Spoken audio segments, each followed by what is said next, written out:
ओम गणपते नमः. आजच्या व्हिडिओमध्ये आपण गणेश जयंतीविषयी सर्व माहिती पाहणार आहोत. व्हिडिओ शेवटपर्यंत नक्की पहा. उद्या गुरुवार दिनांक 22 जानेवारी 2026 रोजी माघी श्री गणेश जन्मोत्सव अर्थातच माघी गणेश जयंती आहे. गणपतीचे एकंदरीत 3 अवतार मानण्यात येतात. या तिन्ही अवतारांचे जन्मदिवस वेगवेगळे आहेत. पहिला वैशाख पौर्णिमेचा पुष्टीपती विनायक जयंतीचा दिवस, दुसरा भाद्रपद शुक्ल चतुर्थीचा पार्थिव गणेश जन्मदिवस आणि तिसरा माघ शुक्ल चतुर्थीचा श्री गणेश जयंतीचा दिवस. 14 विद्या 64 कलांचा अधिपती असलेल्या गणपती बाप्पांचा माघ महिन्यातील जयंती उत्सव आजपासून सुरू होत आहे. माघ महिन्याच्या शुक्ल पक्षातील विनायकी चतुर्थी श्री गणेश जयंती म्हणून ओळखली जाते. हा उत्सव माघी गणेशोत्सव म्हणून साजरा केला जातो. भाद्रपद महिन्यातील चतुर्थीच्या दिवशी गणपतीची पूजा केल्यानंतर गणपतीला उकडीच्या मोदकांचा नैवेद्य दाखविला जातो. तर माघी गणेशोत्सवात गणपतीच्या तिळाच्या लाडवांचा नैवेद्य दाखवण्याची प्रथा आहे. माघी गणेश जयंतीची तिलकुंद चतुर्थी म्हणूनही ओळखली जाते. भाद्रपद महिन्यातील गणेश चतुर्थी अर्थात गणेशोत्सव जेवढ्या मोठ्या सार्वजनिक आणि घरगुती स्वरूपात साजरा केला जातो त्या तुलनेत माघी गणेशोत्सवाचे महत्त्व कमी आहे. काही जण घरीच गणपतीची मूर्ती आणून पूजा करतात, तसेच काही ठिकाणी तो सार्वजनिक स्वरूपात साजरा केला जातो. गणपतीचे राक्षसांना मारण्यासाठी 3 वेळा अवतार घेतला असे म्हटले जाते. पहिली वेळ म्हणजे वैशाख शुक्ल पौर्णिमा, त्याला पुष्टीपती विनायक जयंती म्हणतात. ह्या दिवशी पिठाचा गणपती करून त्याचे पूजन केले जाते. दुसरी वेळ म्हणजे भाद्रपद शुक्ल चतुर्थी, जी गणेश चतुर्थी म्हणून ओळखली जाते.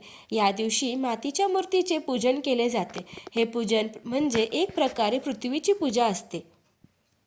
भाद्रपद महिन्यात शेतात धान्य तयार होत असते, त्याप्रती कृतज्ञता म्हणून पृथ्वीची पूजा केली जाते. तर तिसरा दिवस म्हणजे माघ शुक्ल जयंती. या दिवशी धुंडीराज व्रत करण्यास सांगितले आहे. त्याबाबत स्कंद पुराणात एक कथा आहे. या दिवशी गणेशाने नरांतक राक्षसाला ठार मारले. त्यासाठी त्याने कश्यपाच्या पोटी विनायक नावाने अवतार घेतला. म्हणून ही माघी गणेश जयंती माघी गणेशोत्सव म्हणून सर्वत्र साजरी केली जाते. या ठिकाणी उपवास करून धुंडीराज गणेशाला तीळ साखरेचे मोदक करून अर्पण करायचे असतात.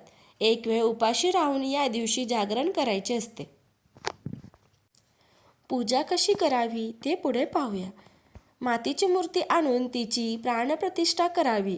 नंतर 16 उपचारांनी षोडोपचार पूजा करावी. नैवेद्य दाखवून आरती करावी. अथर्व शीर्षाचे पठण करावे.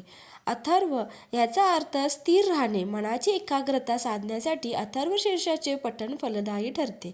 या दिवशी पूजेचा विशेष मुहूर्त नसला तरी सूर्योदयापासून दुपारी 4 पर्यंत केव्हाही पूजा करावी. त्यातही मध्यान्हवेळी अर्थात दुपारी 12 वाजताची वेळ उत्तम.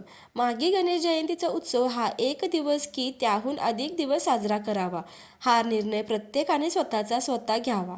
स्वतःच्या सोयी आणि मर्जीनुसार ते ठरवता येते. माघी गणपतीला 21 दुर्वा का वाहतात? कारण मातृदेवता 21 आहेत असे मानले जाते आणि गणपती हा मातृप्रिय आहे, त्यामुळे त्याला 21 दुर्वा वाहतात असे म्हटले जाते. गणपती हा 14 विद्या आणि 64 कलांचा अधिपती असल्याने त्याच्या उपासनेने मनाची एकाग्रता साधता येते आणि हाती घेतलेले कार्य पूर्ण करता येते. या उत्सवादरम्यान गणेश मूर्तीची पूजा करावी याचा उल्लेख शास्त्रात नाही. प्रत्येकाने स्वतःला शक्य असेल तसे ठरवावे. पूजा चिंताग्रस्त होऊन करू नये. काही चुकेल याची भीती बाळगू नये. श्रद्धेने, आनंदाने, समाधानाने पूजा करावी. श्रद्धा, पूर्ण विश्वास, मनाची एकाग्रता साधून काम होते. मूर्तीपूजा त्याला मदत ठरू शकते.